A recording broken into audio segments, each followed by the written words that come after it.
খবরদার আমার গায়ে হাত দিবা। আমি তোমার স্বামী, আমি কেন তোমার গায়ে হাত দিব? কিন্তু আমার গায়ে স্পর্শ করার আগে 10 লাখ টাকা দে। এখন আমি তোমাকে কোত্থেকে দিব ভাই?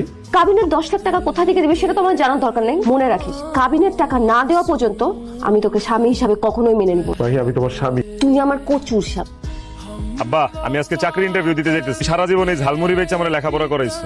এই ঋণ আমি কেমনে শোধ করবো? আপনার জন্য দোয়া করো আব্বা, যেন চাকরিটা হয় আমার। বাবারে আমি দোয়া করি আল্লাহ যাতে তোর মনের আশা পূরণ করে। যা, তাড়াতাড়ি যা, না তো ইন্টারভিউ দেরি হয়ে যাবে তোর। যাই। আচ্ছা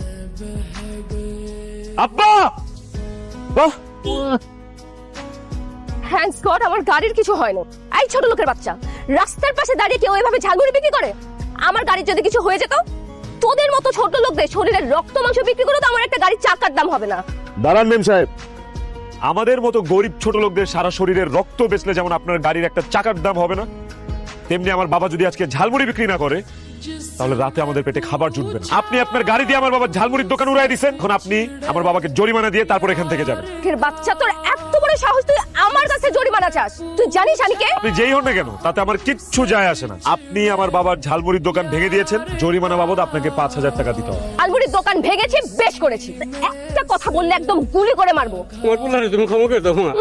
সর সামনে থেকে। তোর এত বড় সাহস, তুই আমার বাবার গায়ে হাত তুললি? শুধু মেয়ে মানুষ দেখে আজকে তোরে ছেড়ে দিলাম, তাহলে যে হাত দিয়ে আমার বাবার গায়ে হাত তুলছিস এই হাত আজকে আমি ভাইয়া ফেলতাম।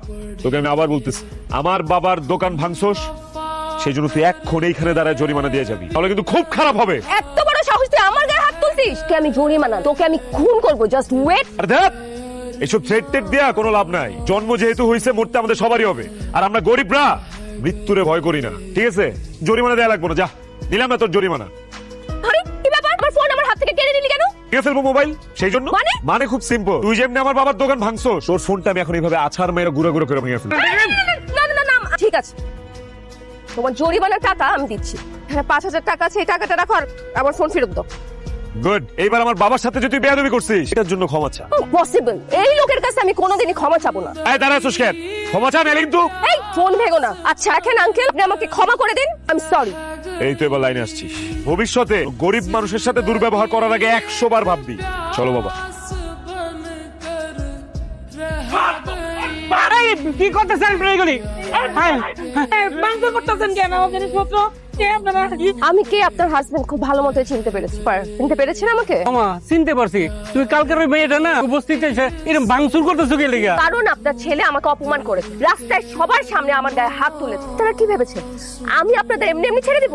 বাড়ি ঘর বস্তি সবকিছু আমি জ্বালিয়ে ছারখার করে দিব। এই বস্তি আপনি আগুন দিয়ে পুরায় ছারখার করে দিবেন, আর বস্তির মানুষজন কি বয়ে বয়ে আঙ্গুল চুষবো? যতগুলা চুল আছে না, একটা নিয়ে আমার বাড়ি ফিরা হইব না, কিন্তু সব চুল এনে ছিঁড়ে রাইখা দিব। এই চুপ! আর একটা কথা বললে জিভ টেনে ছিঁড়ে ফেলবো। এই দাঁড়া আছিস কেন? নিয়ে চল। আমার বলা ভুল করছে স্যার, আপনার মেরে চিনতে পারে না, এবারের মতো ক্ষমা করে দেন স্যার। শোনো বলছি, শোন আমার সাথে থেকে। বড় সাহস, তুই আমার মেয়ের গায়ে হাত তুলছিস? জানিস তুই আমার মেয়ের গায়ে হাত তোলার পর আমার মান সম্মান যা ছিল সব ধুলায় মিশে গেছে। সবাই ভাবছে আমি দুর্বল হয়ে গেছি। আমার মেয়ে ওর বাবার ঝালমুড়ি দোকান ভেঙেছে, ক্ষতিপূরণও দিয়েছে। আমার যে ক্ষতি করেছিস সেই ক্ষতিপূরণ আজকে তোকে দিতে হবে। কি ক্ষতিপূরণ দিতে হবে আপনাকে? আমার মেয়েকে তোর বিয়ে করতে হবে। এইসব আপনি কি বলছেন?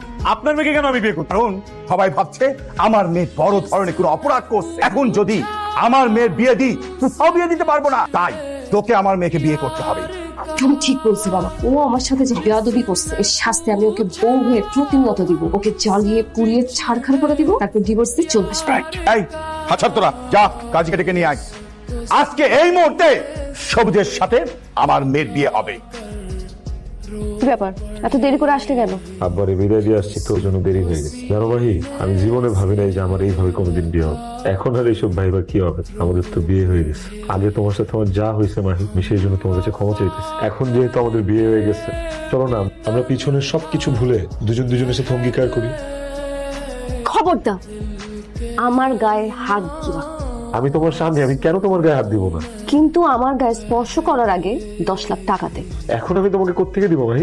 কাবিনের 10 লাখ টাকা কোথা থেকে দিবে সেটা তোমার জানার দরকার নেই। মনে রাখিস, কাবিনের টাকা না দেওয়া পর্যন্ত আমি তোকে স্বামী হিসাবে কখনোই মেনে নিব না। ভাই আমি তোমার স্বামী। তুই আমার কচুর স্বামী। এই বিছানা থেকে নাম, নয়তো তোকে লাথি দিয়ে নিচে ফেলে দিব বলে দিচ্ছি। নাম বলতেছি ভাই, নাম। ভাই, এই দাও দাও বলছি। তোমার কত বড় সাহস, আমি যে টেবিলে বসে নাস্তা করি সেই টেবিলে তুমি কেন বসেছো? কালকে রাত থেকে কিছু খাই নাই তো, অনেক ক্ষুধা পাইছি, তাই নাস্তা খেতে বসছিলাম। এই নাস্তা কি তোমার বাবার কেনা টাকা নাস্তা যে তুমি খেতে বসেছো? এই নাস্তা আমার টাকায় কেনা, সুতরাং তুমি নাস্তা খেতে পারবে না। একদম ঠিক বলেছো ড্যাডি, তো বড় সাহস আমাদের বাসায় তোমার পাশে বসে আবার নাস্তা খেতে আসছে। এই তুই বাইরে তো টাকা দিয়ে নাস্তা কিনে খাতো, যা। মাই, নাস্তার মধ্যে হাত দিবি না। ওমা ড্যাডি, আমি কি করলাম? আমি কেন নাস্তায় হাত দিব না? কারণ আমার বাড়ির নাস্তা এখন থেকে তুইও খেতে পারবি না। কি বলছো ড্যাডি? আমি কেন নাস্তা খেতে পারবো না? তোর বিয়ে হয়ে গেছে, এখন থেকে তোর নাস্তার দায়িত্ব, থাকার দায়িত্ব, খাওয়ার দায়িত্ব সবকিছু তোর স্বামী। তুই নাস্তা করবি তোর স্বামীর টাকা, আমার টাকায় কেনা নাস্তা তুই খেতে পারবি না। ড্যাডি, আমি তো কিছুই বুঝতে পারছি না। চলো মাহি, এখন আমরা এই বাসা থেকে বেরিয়ে যাবো, এক মুহূর্ত না, চলো। চুপ কর, ছোট লোকের বাচ্চা, ছোট লোক। তুই গরিব, তুই এই বস্তিতে থাকতে পারবি, আমি কি কোনোদিন বস্তিতে ছিলাম? আমি কোনো বস্তিতে থাকতে পারবো না ড্যাডি। তো বস, তুমি ভেতরে যাও, যাও। শোন মা, শুধু সবুজ না, আমি চাই তার বাবা মাকে অত্যাচার করতে করতে তার জীবনটা তুই অতিষ্ঠ করে তোল, কিন্তু এই বাড়িতে থাকলে তো তুই সেটা করতে পারবি না। তাই স্বামীর সাথে তুই স্বামী বাড়িতে চলে যা। ঠিক আছে ড্যাডি, তাহলে আমি সবুজের সাথে। ও আমার স্ত্রী। তুই আমার একমাত্র পোলা, বিয়ে করছিস, এটা তো খুশির খবর। বৌমা, আমরা গরিব মানুষ, তেমন কোনো আয়োজন করতে পারিনি, সামান্য একটু মিষ্টি আনছি, না মিষ্টি মুখ করো। চুপ সরেন আমার সামনে থেকে। মাহি, তোমার কত বড় সাহস, তুমি আমার মার হাত থেকে মিষ্টির বাটি ফালা দিছো। কারণ আমি মিষ্টি খাই না। আর তোমার মার কত বড় সাহস, সে আমার সামনে মিষ্টি নিয়ে আসে? এসব মিষ্টি গরিব ছোট লোকদের খাবার, আমি বড় লোকের মেয়ে, আমি ডায়েট করি, এসব মিষ্টি জাতীয় ফালতু জিনিস আমি খাই। আমি এই বাড়িতে যতদিন থাকবো আমার খাওয়া দাওয়া কোনো কিছুই যেন কোনো রকম কমতি না হয়। আমাকে সময় মতো খাবার দিবেন। বৌমা, তুমি কি ব্যস্ত আছো?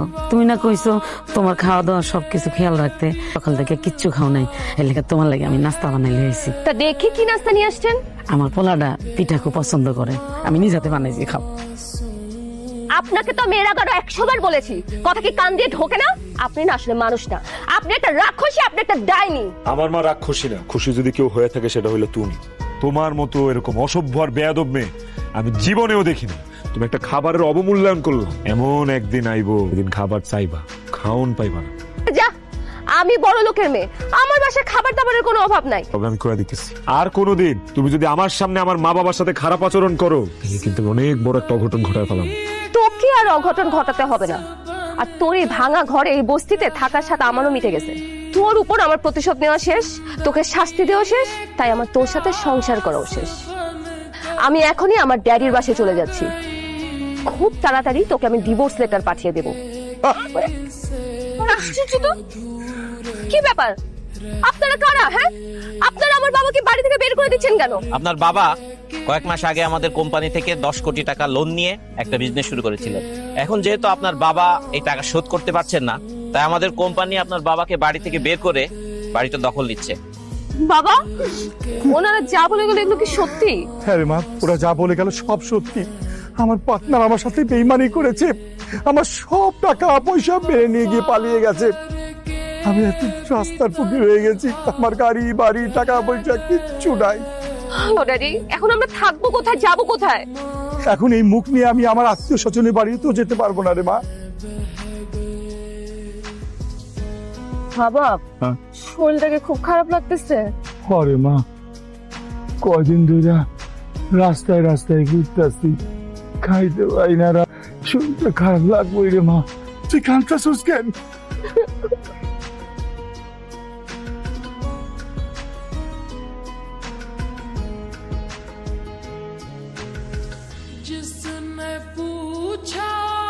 সবুজ, তুমি চলো কোথায়? আমার বাড়িতে। আব্বা, কিরে সবুজ, চিলছে পিয়াই বৌমা, তুমি এই অবস্থা কে? পাপের শাস্তি পাইছি মা, আপনাদের সাথে কত খারাপ ব্যবহার করছি। সবুজ, তো কিছু হওয়ার পরও না আমার খুব জানতে ইচ্ছা করছে, কেন আমাকে আর বাবাকে তোমার বাড়িতে নিয়ে আসলা? একটা সারপ্রাইজ দেওয়ার জন্য। কি সারপ্রাইজ? এখানে 10 লক্ষ টাকা আছে, এটাই তোমার সারপ্রাইজ। তা আমার সারপ্রাইজ মানে? তুমি সবসময় আমার ধমক দিয়ে কথা বল আর বলতা কাবিনে 10 লক্ষ টাকা না দিলে তুমি আমার সাথে সংসার করবে না। তাই তোমার কাবিনের 10 লক্ষ টাকা দিয়ে দিলাম। কিছুদিনের মধ্যে ডিভোর্স লেটারটাও পেয়ে যাবে। এখন বেরো যাবে, এই বেরোন। সবুজ, সবুজ তুমি আমাকে মাফ করে দাও, আমার অনেক বড় ভুল হয়ে গেছে। সবুজ, আমার কিচ্ছু দরকার নাই, আমি শুধু আমার স্বামীকে চাই, আমার স্বামীর ঘর করতে চাই। বাবা, মা, আপনারা আমাকে মাফ করে দেন, আপনাদের সাথে অনেক অন্যায় করছি। কি শ্বশুর আব্বা, আপনার মেরে মাফ করবো? আপনার প্ল্যান তো সাকসেসফুল। প্ল্যান মানে? কিসের প্ল্যান? কিসের প্ল্যান বাবা? তোর সাথে এতদিন যা যা ঘটেছে সবকিছু ছিল আমার প্ল্যান। আমি জানতাম এই সবুজ তোর অহংকার ভেঙে চুরমার করে দিতে পারবে, তাই সবুজের সাথে আমি প্ল্যান করে তোর সাথে সবুজের বিয়ে দিয়েছি। আসলে আমার কিছুই হয়নি। আমি এই যে ধরে বললাম, আমি আর কোনোদিন অহংকার করব না।